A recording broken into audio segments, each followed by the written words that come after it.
Hello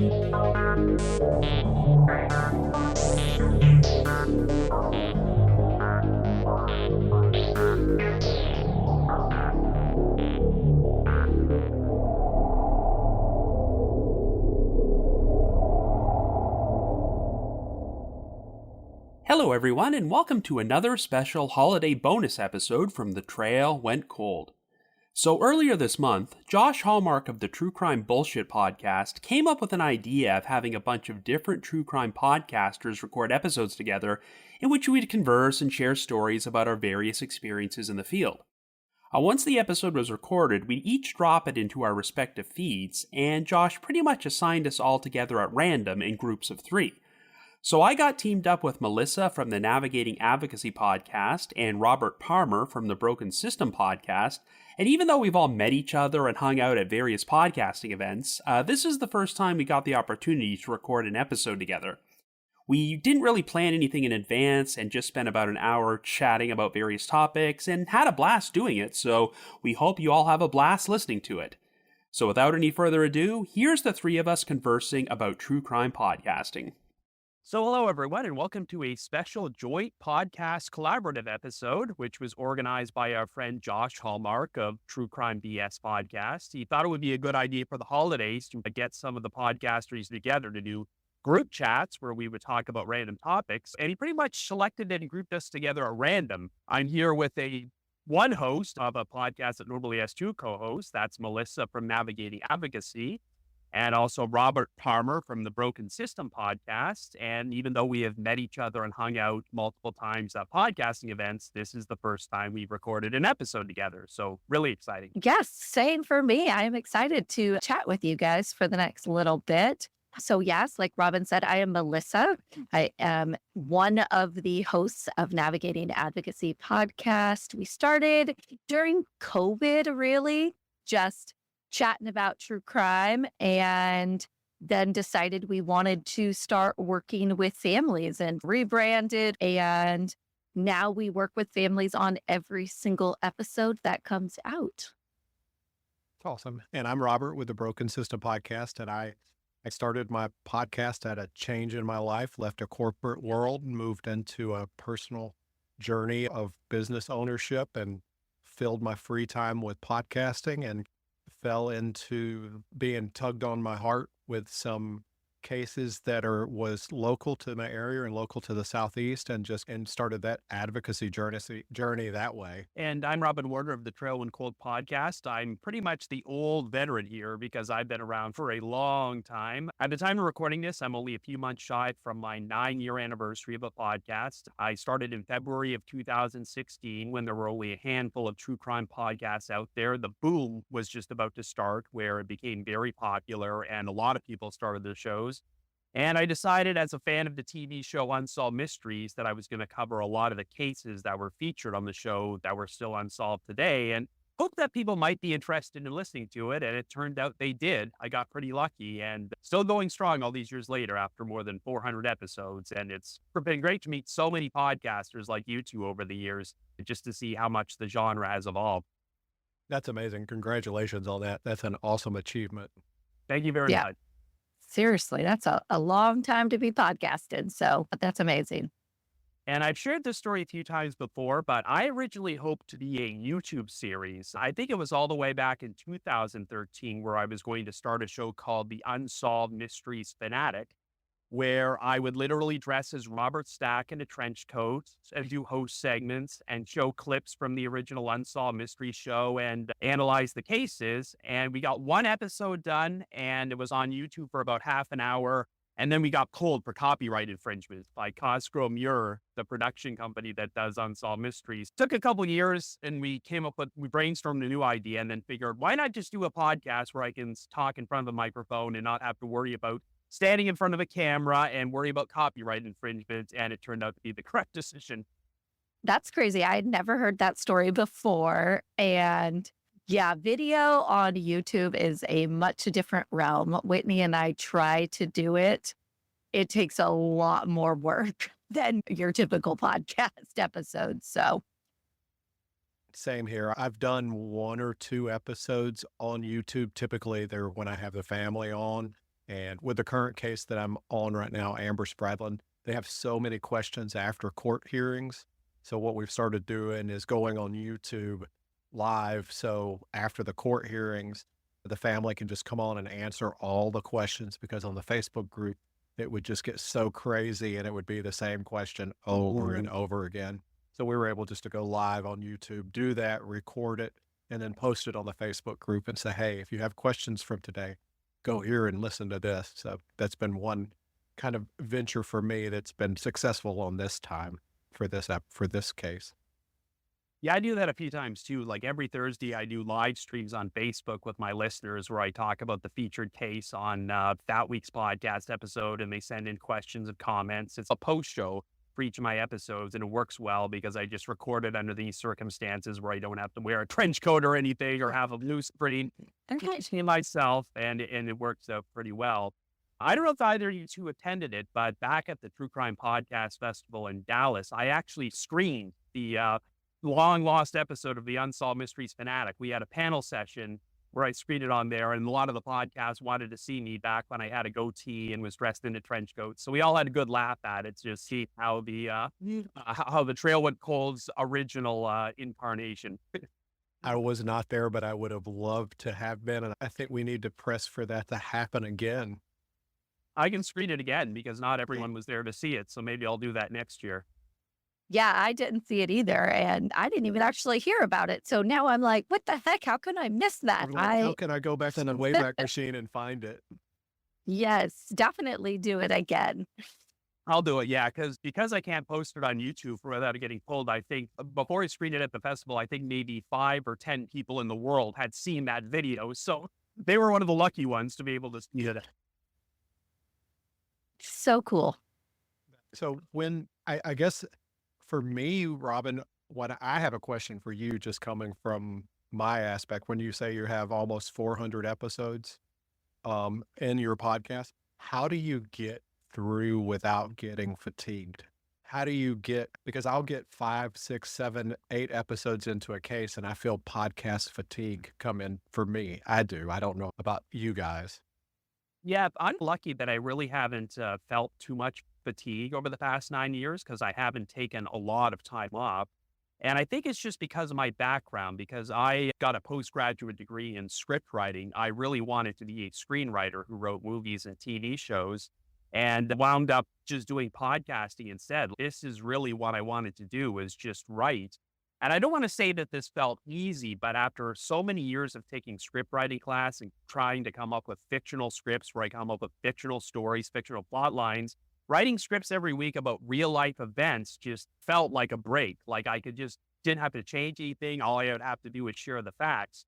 And that's why I really like to do. Unlike some other shows, I do not hire writers to do it for me. I still write my own material. So I just feel to myself that I'm lucky that I'm now been able to find some sort of career writing. Like not what I was expecting many years ago, but it works out pretty well. And I just love the process of writing, researching, and putting it together into a script. And that's why I think it prevents me from suffering from too much fatigue. I can answer that, Robert, because I do get fatigued every now and then.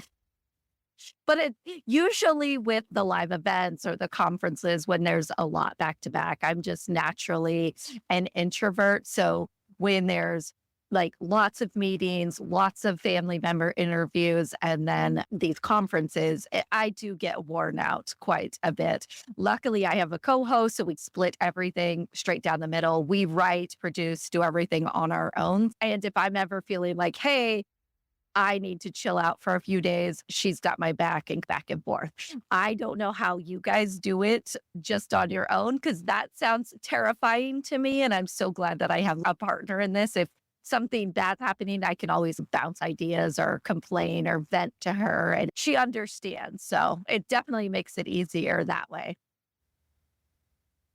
Yeah, I still remember when I started in 2016, virtually all the true crime podcasts I know had multiple hosts, like Generation Y and Thinking Sideways. So I was terrified at that point. And how many podcasts are going to listen to one person talking for 30 to 45 minutes? And thankfully they did. And I should add, though, that I am lucky enough to have my own editor, not a lifelong, but a friend that I met in script writing 20 years ago. who is an editor by trade. So he does all the technical stuff for me, which I'm not skilled at. So all I can worry about is writing and content. So that takes a big load off my back. Yeah, for me, it's everything. And I get so deep into, because it is one case that I typically cover 7 to 8 episodes on. I get so just drawn into it. And with all the research, I don't per se write. I kind of wing all my episodes because I feel like it comes off more natural for me. And so what you hear is typically me just sitting in front of the camera or in front of the recording, and just I record and edit as I go along. So there's not a ton of editing that has to come in the back end, but there's a lot of research into it, and it takes its toll on me just physically and emotionally, I guess, would be the way to put that. So it'll take a lot out of me, especially like Amber's case. It's taken a lot out of me. So I've had to take just a mental health break, I guess is the word, and just took a step back and said, okay, I'm going to wait after the first of the year. I'm going to hit it hard again. But then I go back into, okay, now I'm finishing up Amber's case, and now I've got to start researching another case, and it's going to be just the same kind of scenario again. I've got to figure out a way to not get myself into that rut, if that makes sense. It does. This is probably not a good tip, and a therapist would be like, oh no, don't do that. I'm a compartmentalizer. I have a day job, a podcast. I have a mom. So like everything goes in these little boxes. And as soon as I finish the podcast realm and I'm on to something else, it's almost like that's shut. Therapists would probably say I need to look into that. But that's just how my brain works. And I'm always this is my next event, or this is my due date. And I focus on that until it's over. And then I go on to the next thing. I don't think about the next thing until the thing that I'm working on is over. And that's how I do it, is that I'll end up taking it and putting it all into a little box and closing that box up, and then taking a break for 2 months of, okay, now I'm good. Let's open a new box, or reopen that box and go back into it. Plus, it's such a heavy topic that we're day in and day out, especially working with families or just researching all of these cases. It is it gets to you. It really does. So you definitely need to figure out how to take care of yourself at the same time. Absolutely. Yeah, Melissa mentioned that she works a day job, and I still work one too, even after all the years, because I have a cushy government job that I really want to give up. But I'm curious if you two have similar things in your personal life where you'll cross paths with people outside the podcasting world and find out you have a podcast, and how do they react to it? Do you know many people, like friends or coworkers or family members, who listen to your show and provide comments on it? So I've been like recognized in public, which is weird because we do podcasting and no one really should recognize me. Wow. But yeah, obviously there are some coworkers that know that I have a podcast. I don't necessarily know if they listen. They think it's cool. And anytime there's anything true crime related in the whole wide world, they think I automatically know about it. So that's interesting, but I hope they don't listen actually. But this is the time of year I usually find out that people are listening to my podcast that I know, because I'll get a text message with a Spotify wrap up, and I'll be like third behind 2 really big podcasts, and then mine will be number 3. I'm like, okay, that's weird. Now I'm afraid to ask. Am I supposed to ask, what do you think, or how am I doing? I'm so scared to ask that question because I'm afraid they're going to tell me you're horrible. I stopped listening after the first episode. The only reason why you're on there is because I only listened to the other 2, and I listened to yours once. I'm like, I would never really ask that question. And 2, I don't want to put somebody on the spot to say, if they don't like it, I don't want them to tell me that they do like it. So I try not to ever do that. But there are people that do send me that and say, hey, look, you're number 4 on my Spotify. I'm like, you don't listen to very many podcasts that mine's number 3. Oh, no. But yeah, I've encountered that myself, where I go into my day job. I don't like openly say, hey, I'm a podcaster. Right. I don't just casually mention in conversations, and then it eventually spreads. And then they get curious when they see I take a couple weeks off a year to go to these podcasting events, which they have never heard of before. So they start asking more questions. And then I get to the point where some coworkers say they've heard of it, but they don't offer their opinion. But other coworkers say they really like it and that they've listened to it on road trips, which is a nice compliment. And The funniest moment is when my HR person at work came up to my desk one day and said, "Robin, I listened to your podcast. It's really good." Oh, I let him sigh of relief and stuff. I was thinking, oh, she's going to call me the office saying there's concerns that you're talking about all these unsolved murders and missing persons cases. But no, the feedback that I've gotten in my personal life has been positive. that's awesome. That's really cool. Yeah, I would have been a nervous wreck if HR would have talked to me about listening to it. Oh, I guess that's the positive about owning my own business is I don't have to worry about that. So there's no feedback that way. I do get a lot of, because I don't post on my personal Facebook page about the podcast. I keep everything separate. But when we go to events and things like that, usually I'll post those pictures and post photos with you guys and things like that. So those all go on my personal page. And that's where the comments will come from. I didn't know you had a podcast, and then they go listen to it. So that's usually how I end up getting people to listen that I know, like in my real life. Does that make sense? Is that the word? it's weird to think about, but it's true. But the most surreal moment for me that kind of hit me how much the podcast has spread is that I actually have a cousin who now lives in Australia because she moved there and got married and started a family. And she was having a conversation with her friends there in Tasmania about true crime podcasts. And someone mentioned the trail went cold. And she said, "Oh, yeah, Robin Warder is my cousin." And they're like, "You're Robin Warder's cousin?" And this is like thousands of miles away on the other side of the globe. And there are fans there like geeking out because they met my cousin. So that was the moment it really hit me that people are listening to this show everywhere. That's crazy. Yes, I love it. So, Robin, over the last 9 years, I'm sure there's been some cases that you got more involved in or ones that stuck with you more than others. Can you talk about maybe one or two? Yeah, I've done a lot of them, but since we've all worked with victims' families, I should probably talk about the first time I was ever approached by victims' family, and that's the disappearance of Jeanette and Danette Milbrook, a pair of African-American teenage twins who went missing together in Georgia in the 1990s. And that's a very unusual set of circumstances. You don't often see twins go missing together. And what was notorious about this one is that the police didn't do anything for 2 decades, and no missing persons report was ever officially filed until I think 2013. And that made a story like the Huffington Post, a few media outlets. But after that, the investigation had a dead halt again. Their sister, Shantae, started reaching out to a whole bunch of like podcasters asking if they would cover her sister's cases. And this was very early in the days of podcasting when not many people were doing this.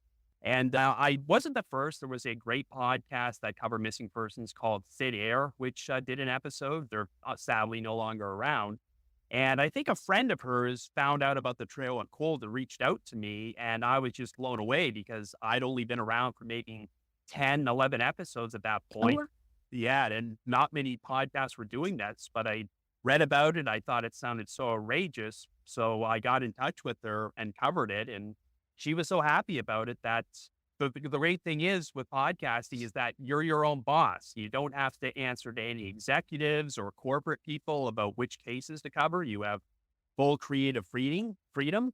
And this ultimately wound up creating a snowball effect because our friend Laura Norton, about 1 year later, heard about the case. She listened to my episode and decided that she wanted to start her own full-length podcast about it called The Foul Line, which covered like an entire season about the Milbrooks twins case. And she worked so hard to get billboards for them and spread awareness about it and raise money for their therapy fund. And there was even a TV special about it all these years later, and the case got more exposure than it had ever gotten.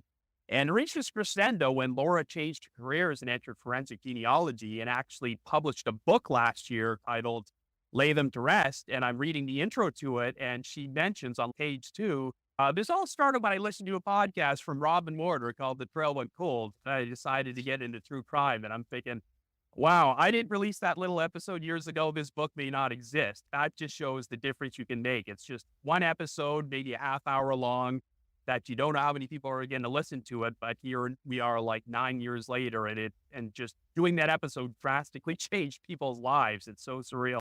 That was the thing when I first started my podcast and I started researching and looking at cases, and I found DJ's case. and it was local to me or local-ish, an hour and a half away, a really small town. And I started listening, and Amanda had done such a great job with getting his story out there and getting people to talk about it. And all of these podcasts had done his story, but they had only done 30-minute episodes, 40-minute episodes. And I just didn't feel like it had done justice to it. So when I reached out to her, because that's the first thing I always do is reach out to the family and say, hey, is this something that you're okay with me doing? Her her words to me were, if one person listens to your podcast, that's one more person that knows about DJ's story. I was like, that to me is the philosophy that I've taken after that. And that's how, when I talk to victims' family is, hey, I may not be a big podcast, but if I can get one more person listening and one more person talking about it, it's a great thing for it. Yeah, DJ Ficky's case is another one where podcasting has made a huge difference. I still remember when Amanda was reaching out to shows years ago, trying to get her brother's story out there. And I think it was on Charlie's show, Crime Lines. And I've seen so many cases where people are found dead under suspicious circumstances and it's ruled a suicide and the victim's family are fighting for them. But it's extremely rare that the suicide ruling gets overturned. And in this particular case, not only did they overturn the ruling, but they charged the suspect with murder, which almost never happens. And I'm sure that it wouldn't have occurred unless it had been featured on all these podcasts and they had spread the story so much. Yep. And it was so much pressure. And they put so much emphasis on not changing it for so long, and something so silly that was able to get it changed is an amazing thing that happened. So you guys know how it ended up getting changed, or what caused the snowball to get it changed. I do not. I don't think So- so, no. So Amanda, she was so hardcore on Facebook, on social media, on Twitter. She just laid into everybody every chance she got. The sheriff's department, the GBI. The GBI ended up blocking her on all social media accounts. Wow. And when she did that, that obviously is against the law, and she filed a civil rights violation because of it. The head of the GBI was like, oh, we need to fix this. So he reached out to her and said, hey, this is a mistake. We didn't mean to do this. It was we accidentally blocked. It was an accident. She said, that's fine. But because of this, I want you to sit down and talk to me. And I want you to listen to my brother's story, and then you tell me what you think. So she was able to get an interview with the head of the GBI. She went in, the private detective that was with her went in. They basically showed all the evidence, and within a week it was changed from suicide to undetermined, and then therefore it was able to go further and was able to get everything rolling and get him charged with the murder. Holy moly. It's insane. One little thing that Mhm. nobody was expecting, or that nobody would think about, but because they blocked her on Twitter, it opened the door up for her to get Almost have a bargaining chip. She had some leverage against them Absolutely. and was able to, oh my God. And that's all it took was her having a conversation with someone in charge. It shouldn't have to come to that, because everyone lower should see the same things that this sister did. Wow. Yep. I get so aggravated because I listen to a lot of podcasts because that's what I do all day long. I just listen to tons. And there was a new podcast that just came out about Noble. I don't know if you guys know about that story. That Mm-mm. was the crematorium in Walker County, Georgia. It's a little town called Noble. And the family started the crematorium years ago. The son took it over. And he started, at some point in time, his crematorium broke down. And instead of fixing it, he just started stacking bodies outside. Yes. Well, so that happened, and it was a very big story in Georgia. The guy ended up getting 70 years in jail because of it, and all kinds of stuff like that. But in the podcast that started out, I hear the sheriff come across in the podcast, and I'm like, sounds familiar. And then I realize it's the sheriff from Walker County. And it's the same sheriff that was in DJ's case that caused all the issues and refused to prosecute, refused to change everything, or refused to fight for DJ's story. But in the beginning of that, he gets notified by a gas guy that goes out to fill a gas tank on this property that he saw dead bodies on the property. The sheriff's, it'll be fine. Don't worry about it. And blows this off. And Oh, as goodness. he's talking about how good of a sheriff he is and that he's very attentive, but then he blows this whole thing off, and it takes a year later before all this stuff comes out about this. So I'm like, he did the same thing in that case. So it's just all cases. He just is like incompetent in his job. It's very incompetent. It's like, how is he still a sheriff there? He That's still is. wild. Still, oh my gosh. I often find out in a lot of these cases in bad sheriffs is that when the re-election comes up, they run unopposed sometimes, and that's the job for 20, 30 years. And that's exactly what keeps happening with him. He just, because people are like, oh, we can't beat him. We don't need to. Or some young kid that tries to run and doesn't have any experience. Nobody knows them. Yeah, especially in those small towns where everyone knows everyone and they don't like change. They don't know what a new sheriff is going to be like. So many of them are just like, don't want to rock the boat and just keep whoever's there, which is obviously not a good thing because there's a lot of these small towns that do not help. Like the Brandon Lawson case that Whitney and that was our first time ever speaking with the family. And it was very nerve-wracking to us. They had a Facebook page, a Help Find Brandon Lawson Facebook page, and that's where we messaged. So we reached out, met Jason Watts because of that, and ended up doing a couple of foot searches down to look for him. And on our first search, we were actually able to find clothing that matched what he was wearing that day. A very tiny town, I believe 6 deputies, that's all they have. And what is crazy is the day that we found the clothing out there on that search, the deputy that came out was the same one that came out the night Brandon went missing as well, which it's 10 years difference. And it's still the same couple of cops.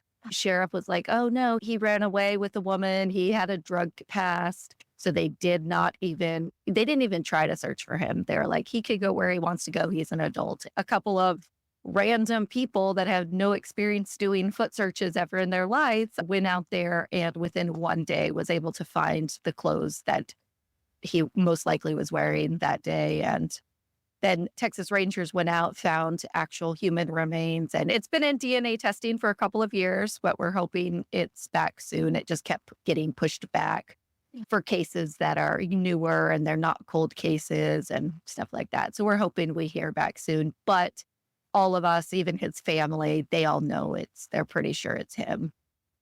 I remember how surreal it was when I heard that news because I attended your session at True Crime Podcast Festival in Dallas that you did with Brandon's family. And that for many years, that was one of the most heavily discussed and analyzed missing persons cases. It was covered on a number of podcasts. And then I find out that a couple of relatively new podcasters were actually there when his remains were possibly discovered and the case may have been solved. And I was just about to ask you about that because I remember they sent them out for DNA testing years ago, but you just confirmed that they still have not positively identified him. Yeah, California has like a certain standard. They want it to be over 90% for sure that it's him before they'll release it. And Texas is a little bit different. So they were going back and forth on if they were going to say if it's him or not. So that's where it's in the process of. I know the family is getting very anxious for it. We did an interview with Brandon's wife, Ladessa, a couple of months ago, and she just wants somewhere where her kids can go and grieve and talk to Brandon, and besides the corner road that he was last seen by. So they're very hopeful that they get the news soon. And is the consensus that he probably just went out and died of exposure? Is that what they're believing? Or is there still some belief that foul play may have taken place? I don't think that there's much speculation about if it was foul play. I believe that he probably went out there and he died of exposure, got bit by a snake, that type of thing, based on the terrain that we were in when we found the clothing items. It's very rocky, lots of cacti. It's not the safest place, that's for sure. And the amount of remains that were found, I don't know if they would ever be able to determine what actually happened, unfortunately. But just knowing and not having that question anymore that, oh, did he run away? There is like enough for the family. And we actually did a search a few months ago to see if we can find his keys, his wallet, because we didn't find any of that. And His wife she's just amazing. She has way more knowledge than a lot of these other families have about what happened to their missing loved one. And so I know we won't know what exactly happened out there that night, but if it's confirmed to be Brandon, that's so much more than a lot of other families get. So she's so grateful, which is so heartfelt. A lot of families don't even get Yes. names of the victims. So I'm sure she's grateful for that at the very least. Yeah. Yeah. She definitely is.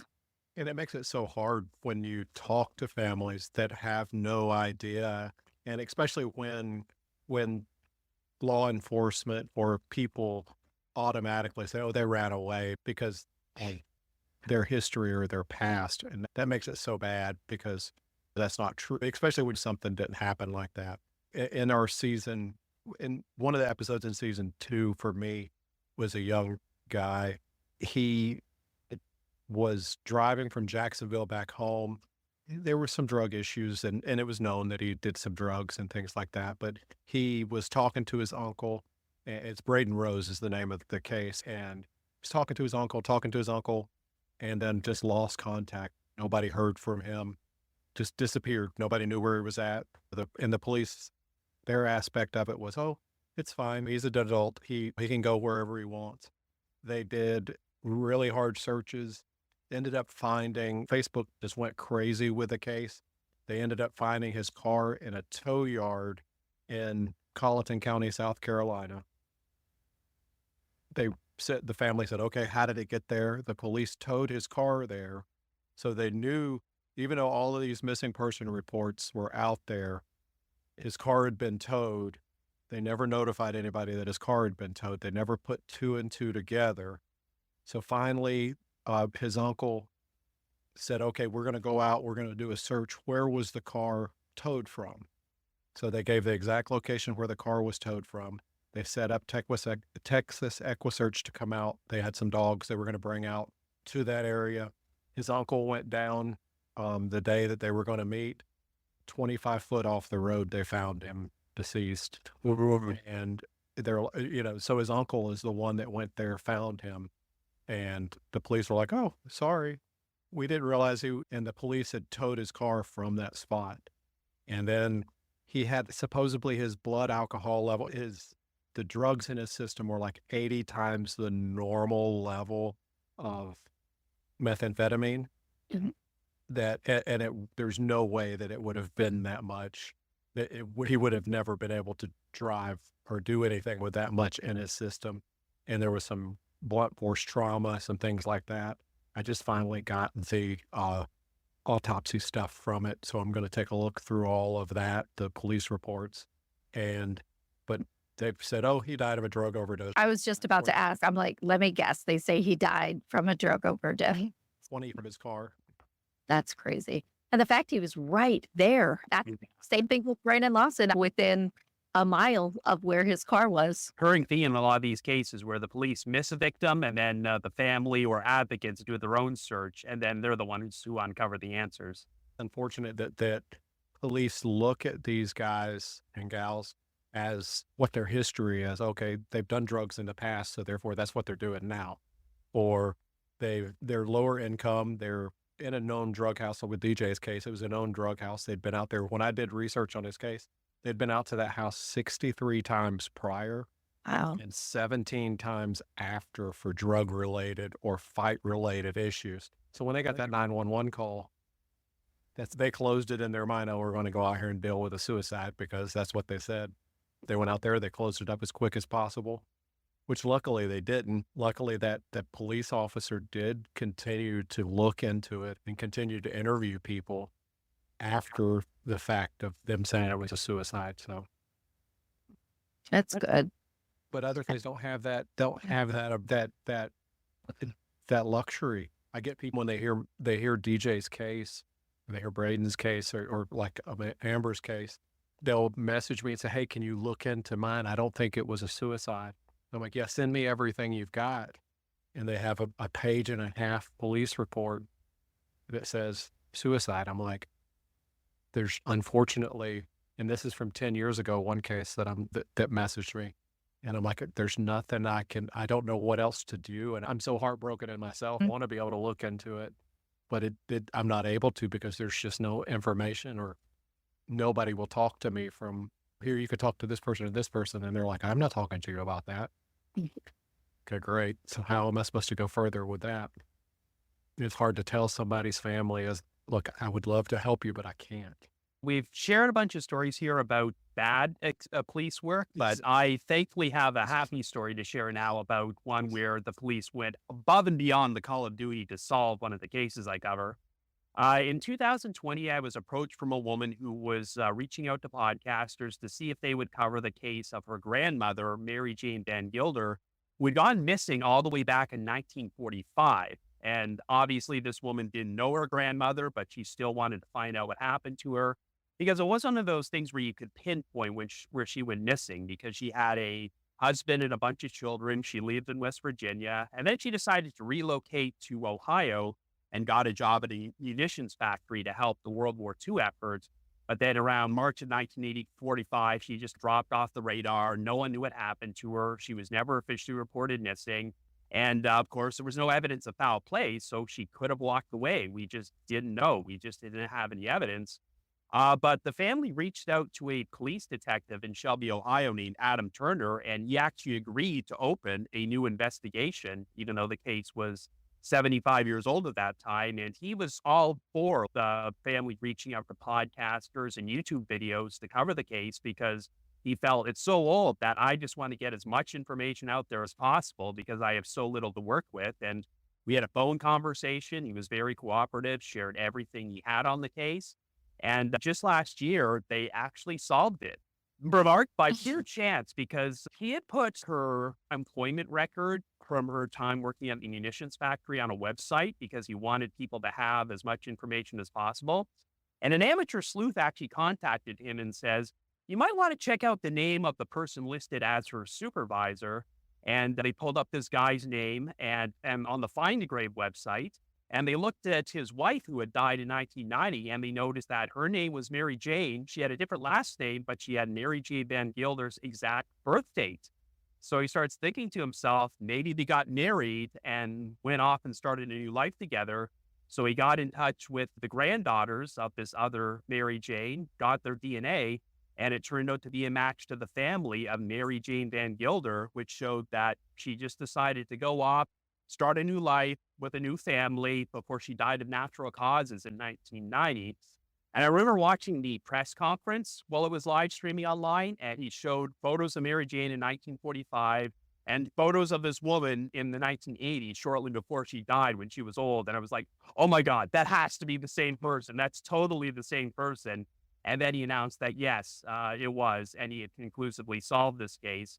And he even gave the Trail and Cold a shout out. He wanted to give a shout out to all podcasts and all YouTube shows that had covered the case. And we saw our logo up there in the background during the live stream. It was so cool. And it's like, we do all these cases from the modern era where the police won't do anything. And this guy took a case from 1945 and managed to solve it after all these years. And it was just such an exciting thing to be a part of, because just this woman decided to reach out to all these podcasters, to law enforcement, to try to find a grandmother she had never met, who went missing 75 years ago, and all these efforts paid off. It was amazing.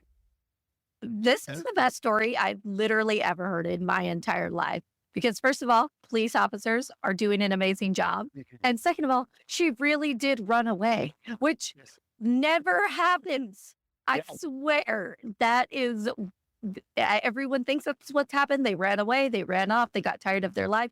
But I have not heard of one where that actually was the case. And so now this is such a positive thing. Yeah, I know that her granddaughters, her family members, had mixed feelings because she technically did abandon her children, but she did happen in an abusive marriage. And she probably felt that we go to court and we try to get divorced, he'll get custody of the children, because that's just the way it was back in the 1940s.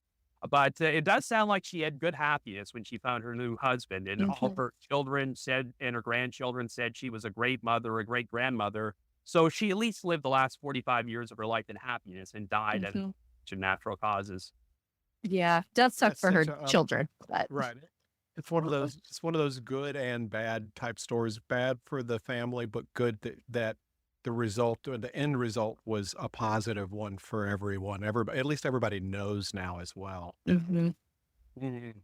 And as another cool side effect of this, another lead that Detective Turner investigated was they had found a Jane Doe in Ohio in 1968 who died of mysterious causes. And he arranged to have the body exhumed because he wondered maybe if this is Mary Jane. And even if it turns out that this woman is not her, I could possibly provide closure for another family. So they exhumed the body, did DNA testing, and found out that the Jane Doe was actually a John Doe that they had made. It was back in the 1960s, so they misgendered the victim. And this John Doe was eventually identified by DNA testing as a guy named Albert Frost, who had gone missing in the 1960s.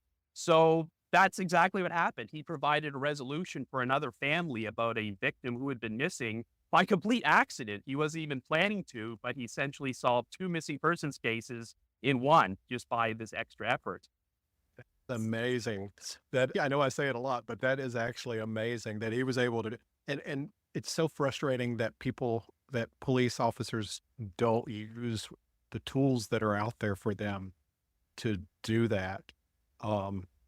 It's such a great thing when they actually let people help. Agreed. Because we can help sometimes. It's true, because this is a town, Shelby, Ohio. It's a small place. I don't think it has a lot of violent crime. But I remember at the press conference, his captain says, "Do not commit a crime in Shelby, Ohio, because Adam Turner will catch you." He's the most relentless police officer we've ever seen. So cute. So cute. I love it. You have the best stories, Robin. Yeah. You had some great stories with interaction with law enforcement or family that had happy endings yet during your tenure? I can say with Amber's story, the current case that I'm doing right now is that the local small town police was an issue, but the Kentucky State Police and the state's attorney have been amazing. They've been so good with the family. And kind of, if you don't know the story, she was killed in a prominent dentist house. He was really well known in town, owns a bar and a restaurant in town, owns a dentist office in town. The first call he made on the morning that she passed away, he called the sheriff or the police chief. Then he called the mayor, and then he called 911. And by the time the police showed up, the chief of police was already at his house. Luckily, the Kentucky State Police overheard the call come across the radio and was like, "Oh, we'll just stop and see if we can help." Walked in and saw what had happened and took the case over at that point in time. And they've just been absolutely amazing in doing everything they can to make sure that the people that caused the issue are being prosecuted. Everybody that's tried to cover it up is being prosecuted.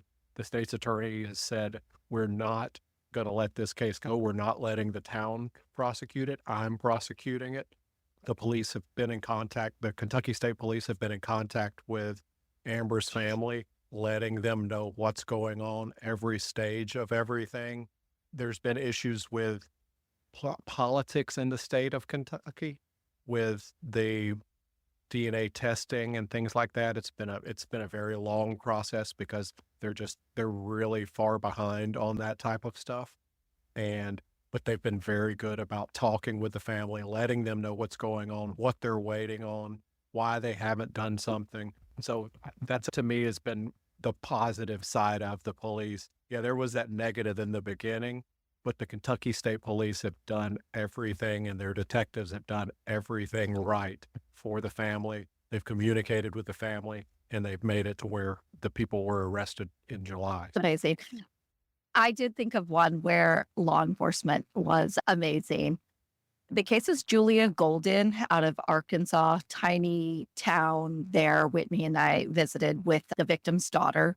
She was 3 when her mom was murdered in their house, stabbed so many times, her throat slit, very gruesome scene. She was the one that found her. And she went and got help and all of that. We wanted to talk to the state police that had the case, but then we were also going to go to the small town to see if we could talk to the police chief there, as well as the county, because there was a trial and then acquittal. So We started at the state police. Luckily, they were able to meet with us. We didn't have an appointment, but they brought us right in, spoke about the case, where it was at, and it was just point blank.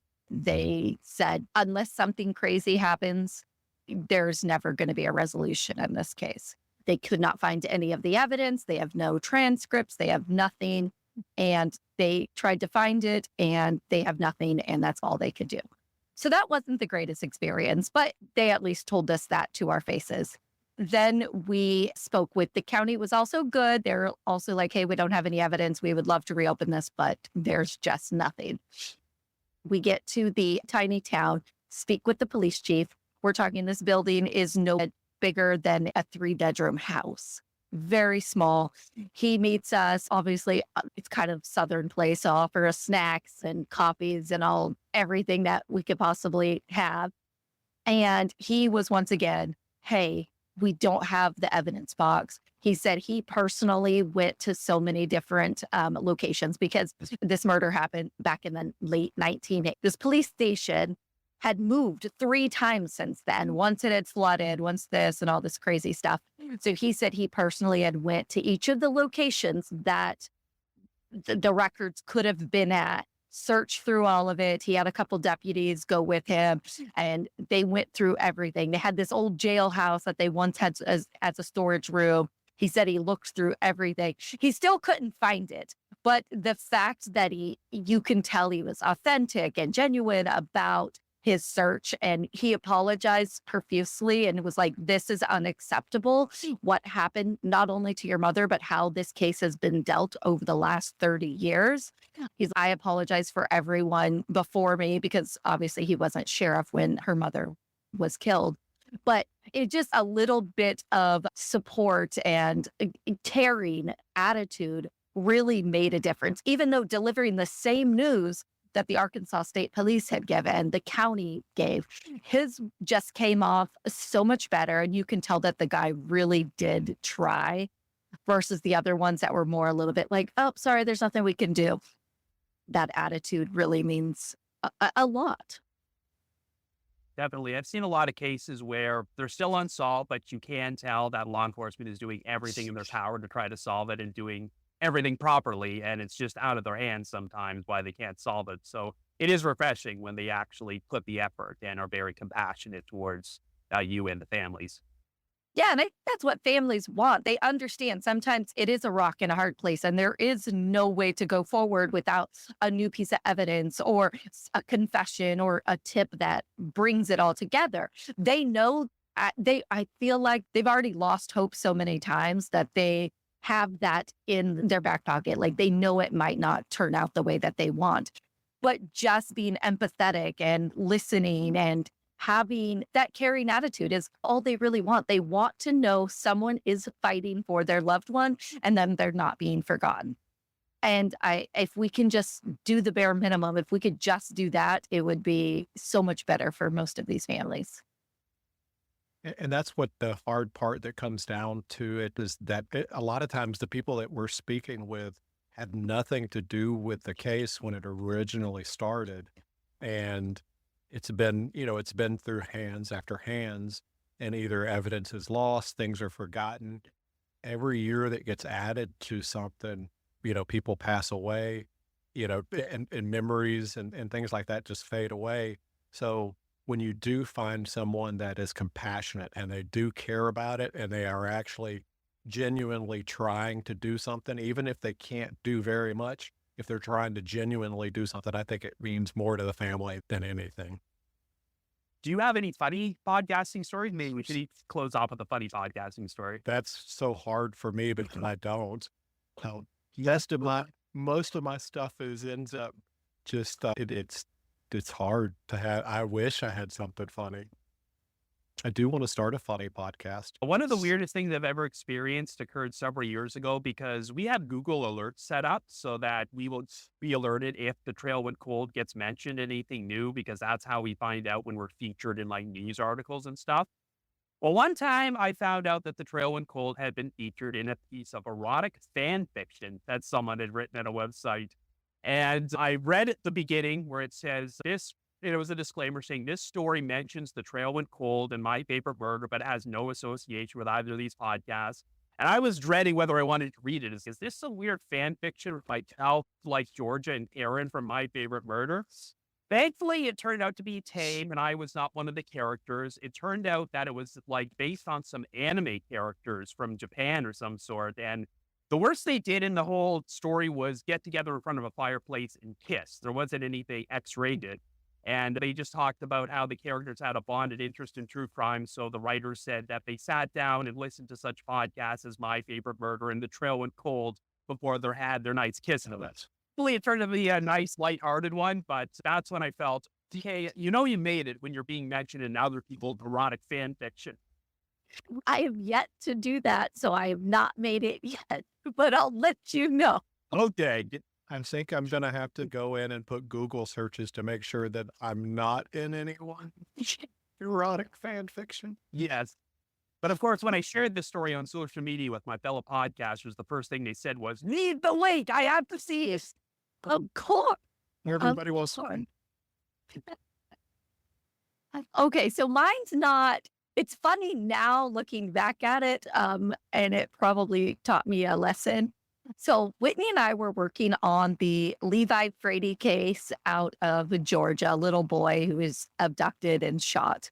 A horrible case. It really sticks with me. I have a son named Levi. He was around that age. It was another one that we went and visited the location. He was abducted while riding his bike home from a friend's house. And this is a rural area. There's no sidewalks or anything like that. And that particular day, he didn't want to ride by these big dogs that always barked at him. So he took the longer way. And so we actually drove both of the routes to see like how much further, just get a lay of the land. A horrific case. It wasn't about that case, but there was someone involved that was currently in a prison system. Now, he wasn't involved like he was a suspect or of Levi's murder, but he was in prison for stabbing one of the possible suspects. They had been friends and roommates for a long time, and then something happened and he ended up stabbing him. So he's in prison. So one day, I must have been bored. I decided I wanted to write this guy in prison and see if he would just tell me anything about his ex-roommate / friend. So I write him. We have a P.O. box. Obviously, I'm not giving my home address. I didn't even put my last name or the podcast name. I literally just said I am a host of a podcast. He writes back very quickly, which shocked me, first of all. And it was a quick little letter, a 1-pager, and it said, oh, he would love to talk. He's not going to talk about anything that happened Levi Frady right then. He just wanted to see who I was and see if I would write him back. Okay. The first letter literally had nothing in it. Okay. I don't write him back because now I'm freaked out at this moment. Yeah. So he writes another letter and he's about to get out of prison. And this letter was a good 12, 14 pages long. Oh, wow. He described in depth his house that he is going to be living in once he gets out. He invited me to this house and that I could start a new life with him. I'm telling you, he described the wood paneling in this house, the trim, how he had this wood stove that would be perfect. It was so creepy to me. He did, however, in that same letter, give us some information. True or not true, I don't know how much you could believe people, but he did say a few things about the Levi Frady murder in that letter. So I forward that along to the FBI. There has been no arrest or anything since that. And that probably happened about 9 months ago. But yeah, that will be the very last time that I ever write anyone in prison. I was going to say, what did you put in that letter that he's inviting you to come live with him? I have no clue. I thought it was very straight to the point. Hey, I found your name, blah, blah, blah. I know you are roommates with blah, blah, blah. Can you tell me what you know about the Levi Frady murder? Nothing personal. But now looking back, I'm like, okay, I had to do it once to get it out of my system. And now I'm not going to do it again. At least you have a story to tell now. Yeah, exactly. I've thought about doing it on a couple different things, but I always end up talking myself out of it because I'm like, do I really want to start that? And because it's just like you said, you don't know the information, if what they're telling you, if it's is it real or are they just making stuff up to keep you talking? No funny story from you, Robert, right? Funny stories yet. I think I'm still the baby in the podcasting Oh. group, so I'm not there yet, but hopefully soon. Yeah, you'll have something either awkward or funny or eventual funny. Everything I do is awkward, so it's okay. I guess we'll wrap this up.